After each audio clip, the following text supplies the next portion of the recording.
CBS Sports presents the Prudential College Football Report, sponsored by the Prudential, offering a full range of insurance and financial services. The Prudential, the rock, it's strong, it's on the move, it's bigger than life.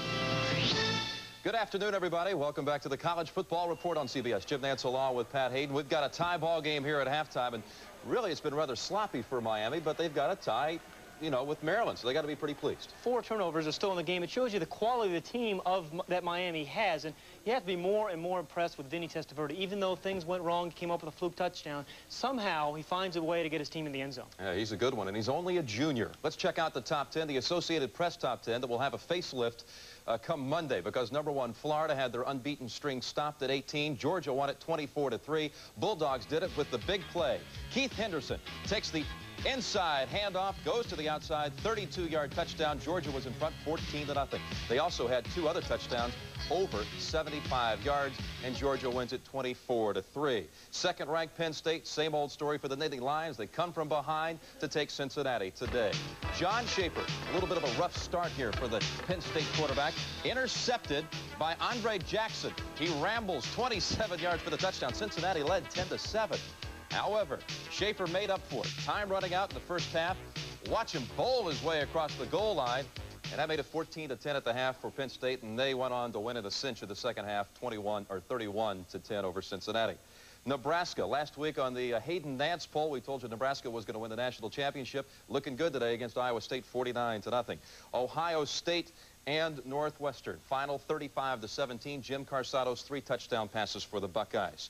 Air Force and Army. Air Force will win the Commander-in-Chief Trophy 38-7 over Army. Air Force keeping their dream alive of a possible national championship. They are still unbeaten. 6th-ranked Iowa and Illinois. You talk about a one-sided game. Here it is. Jack Trudeau, first pass of the afternoon. Really kind of a sour note for the Illini. This told it all. He was picked off. First interception in 215 attempts. He had that record streak going. That converted into an Iowa touchdown. Another big day for Chuck Long. He set a Big Ten season mark, 25 touchdown passes. And here's why. Pinpoint pass to Robert Smith. 59-0 was 49-0 at halftime, and Iowa is annihilating Illinois in the 4th quarter. Number 7, Oklahoma, another impressive win for the Sooners, 51-6. Freshman quarterback Jameel Holloway, he is really impressive. Here he scampers for the touchdown, 35 yards, rush for over 100 yards, pass for over 100 yards, and the Sooners have won in a breeze 3 consecutive weeks, getting tuned up for Nebraska on the 23rd. 9th-ranked Michigan, 3rd shutout of the season as they beat Purdue. Jim Everett held under 100 yards passing. And 10th-ranked Oklahoma State over Kansas State, 35-3. Thurman Thomas already over 200 yards, 4 touchdowns for the Cowboys in that game. All right, Jim, we have some other top 20 teams in action. This is a game with real Cotton Bowl implications. In the 3rd quarter, Baylor leads the conference at 5-0 over Arkansas, 7-0. Auburn, 35-10 over East Carolina. Bo Jackson, remember, was injured last week. He alternated with Brent Fullwood today, 73 yards for Bo Jackson. And in a game for the SEC lead, LSU leads Alabama in the 3rd quarter, 14-7. LSU has not beaten Alabama in Baton Rouge since 1971. Heavy snow in Utah has not slowed BYU down, 44-0 win over Utah State. Robbie Bosco had to come out of that game, though, with a pinched nerve in his shoulder. Tennessee, which has a shot at the SEC crown, beats Memphis State 17-7. And we have some other active games in progress. One in the Big 8, Colorado over Kansas, 14-3. That game is in a final. Good season for the Buffaloes. SMU over Rice, 24-7 in the 3rd quarter. Texas Tech, 49-7 over TCU. Texas Tech quarterback Bill Tolliver threw 5 touchdown passes in that one. Washington, which can control its own destiny in the Pac-10 and win the Rose Bowl by doing so. Not doing that today, however, they trail at halftime 20-0. USC and California. California on top there in a surprise in the 2nd quarter, 7-3. And a little bit later on tonight, 2 teams that are fighting out for the Rose Bowl as well, UCLA and Arizona. Boy, that's a big one. More scores and highlights coming your way. The College Football Report on CBS continues with scores from across the country.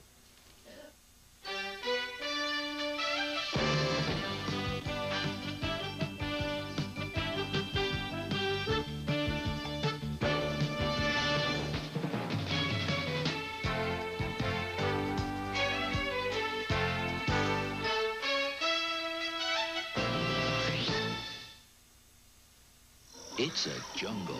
That's how it feels when you're searching for life insurance. The natives don't speak your language. You feel lost, in the dark, scared. But there is a sign of civilization. With Prudential, your agent will explain things clearly and work with you until you have a piece of the rock you feel comfortable with. No wonder more people choose Prudential for life insurance than any other company. You'll feel right by the rock. Prudential Life Insurance. The rock we trust with our lives is on the move. The Prudential is now bigger than any real estate investor. Bigger than the biggest stockbroker. Today, it's big enough for almost every financial need, from insurance to stocks and bonds and everything in between. The rock, the Prudential. It's strong, it's on the move, it's bigger than life.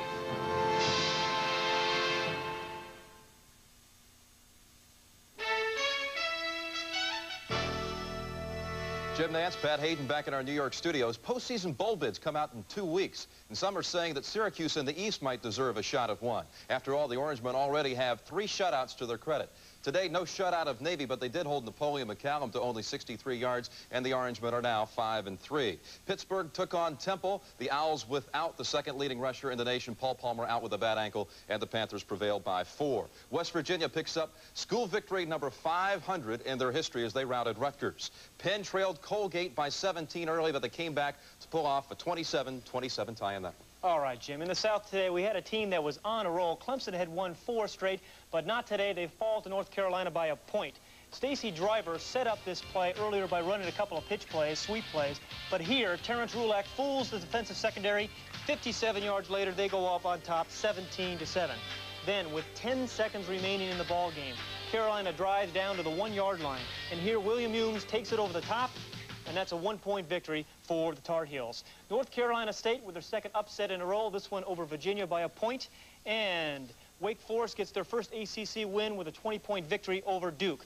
Georgia Tech, still in the ACC race, beat Tennessee Chattanooga 35-7 today. And in the SEC, a surprise, Vanderbilt beats Kentucky 31-24. Louisville goes to 2-8 on the season. They get thrashed by Virginia Tech 41-17. As they're having their problems, there's a team in the Midwest that's red hot. Notre Dame, 4 wins in a row for the Irish. Some might remember back in '77 when the Irish won the national championship. They had 1 loss that year, and that was against Mississippi. Today, the first rematch with the Rebels, and the Irish had that sweet revenge. Here, the ball is jarred loose, and Steve Lawrence picks it up in the air, races down the right sideline all the way down to the 2, setting up an Irish touchdown to have them in front 24-0. They never looked back as they win at 37-14 and up their record now to 5-3. Also in the Midwest, Michigan State over Indiana. A big day for Lorenzo White, the sophomore running back. 25 carries, 286 yards, and 3 touchdowns. Down in the Southwest, Texas and Houston. Texas takes Houston by 10 in that game.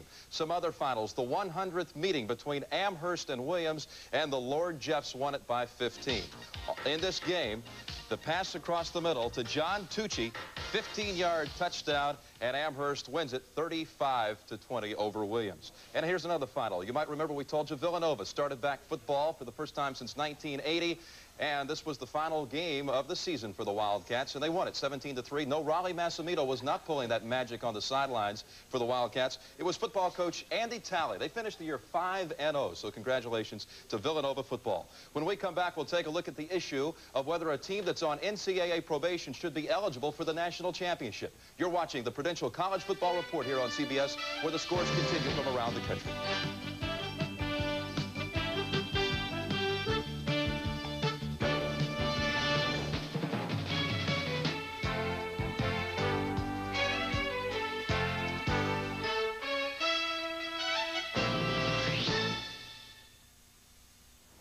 Some investors who thought oil was the only answer came up dry.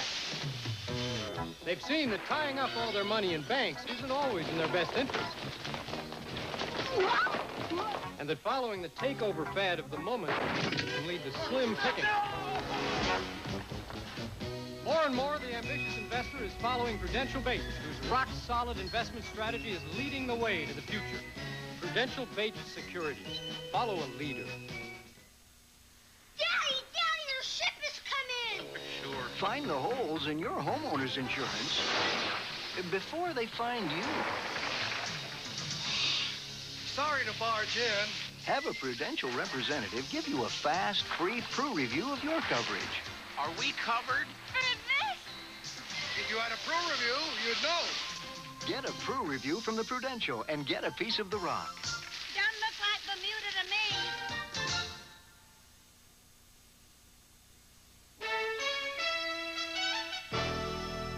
As we mentioned earlier, #1 Florida today was knocked off by Georgia. Now, of course, there will be a new leader in the Associated Press poll this week. But for the past few days, those concerned with college football, and in particular, those who vote in the AP poll, were wrestling with the notion that a team on NCAA probation could win a national championship again.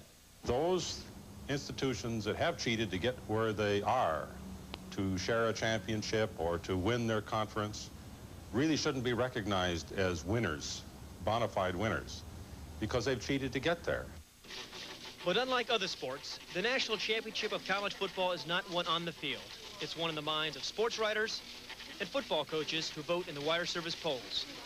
The UPI poll is governed by coaches, and they only have one restriction. Teams that are not eligible for postseason bowl games due to NCAA sanctions cannot be ranked. I think a team that's on probation, whether it's Oklahoma, Florida, should not win a national championship. We don't think that that we should glorify any team that's on sanctioned probation. I think the press can do more about this than anybody else, right? Don't the press and radio and TV people, aren't they on the Associated Press poll? Aren't they? Indeed, it is the writers and broadcasters who vote in the AP poll. But unlike the UPI, there are no restrictions. Nonetheless, those involved in the poll have very mixed emotions. Well, our policy is very basic and has been all along, that the records count for teams on probation. The losses certainly count for the teams they beat. Therefore, if they play, they're ranked. It's an endorsement for cheating, and, you know, there's just too much of it going on. It's time to do something about it.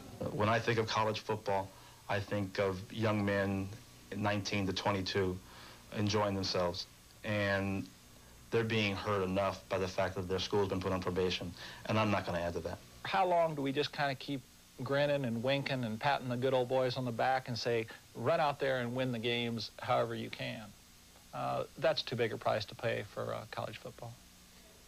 Jim, even though Florida lost today, the issue remains, and it's a controversial one, and one that will rise again. You know, I have to think some AP voters are relieved today because they don't face this dilemma next week. Oh, absolutely. You know, we talked to 35 of the 42 media members who voted Florida #1 in the AP poll this week. They admitted, 30 of the 35 admitted they would be somewhat reluctant if Florida was still unbeaten on January the 2nd to vote them #1. And it wasn't a moral issue. They based it on practical grounds, the fact that they will not be playing on January 1st when national championships are won. You were a player under these same circumstances back in '74. What was it like for you then? Well, it was a tainted national championship. Yes, we accepted it, but we realized we were not the best team in the country. Well, it's not going to happen this year after Georgia, a winner today by 21 over Florida. The second half is next. Time permitting, we'll see you back here after the game with more of the Prudential College Football Report on CBS.